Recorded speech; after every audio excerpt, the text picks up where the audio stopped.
വാടക വീട്ടിൽ താമസിക്കുന്നവരാണെങ്കിൽ അല്ലെങ്കിൽ വാടകയ്ക്ക് വീടൊക്കെ കൊടുക്കുന്നവരാണ് എന്നുണ്ടെങ്കിൽ നിങ്ങൾ ഈ പുതിയ ന്യൂ റെന്റ് എഗ്രിമെന്റ് റൂളിനെ പറ്റിയിട്ട് മനസ്സിലാക്കിയിരിക്കും. റൂളിൽ പറയുന്നതെന്ന് വെച്ചാൽ അഡ്വാൻസ് തുക ഇനിയിപ്പോ താമസിക്കാൻ വേണ്ടിയിട്ട് വീട് കൊടുക്കുമ്പോൾ അഡ്വാൻസ് തുക 2 മാസത്തെ വാടക മാത്രമേ അഡ്വാൻസ് തുകയായിട്ട് വാങ്ങാൻ കഴിയുകയുള്ളൂ.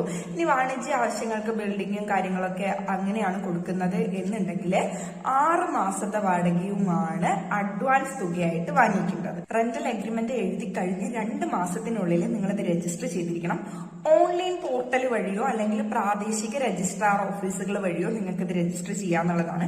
ഇനി 2 മാസത്തിനുള്ളിൽ നിങ്ങൾ ഇത് രജിസ്റ്റർ ചെയ്തിട്ടില്ല എന്നുണ്ടെങ്കിൽ 5000 രൂപ ഫൈൻ എമൗണ്ട് കൂടി അടച്ചാൽ മാത്രമേ നിങ്ങൾക്ക് അത് രജിസ്റ്റർ ചെയ്യാനായിട്ട് സാധിക്കുള്ളൂ. പിന്നെ ഓണർമാർക്ക് തോന്നുന്ന സമയത്തൊന്നും വാടക കൂട്ടാനായിട്ട് പറ്റില്ല.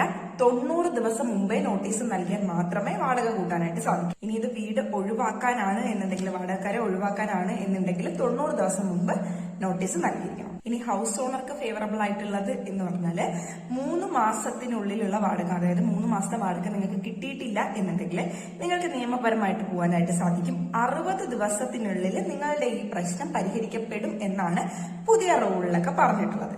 അപ്പോൾ ഇത് എല്ലാവർക്കും ഷെയർ ചെയ്ത് കൊടുക്കുക. എല്ലാവരും ഈ നിയമത്തെ പറ്റി മനസ്സിലാക്കിയിരിക്കും.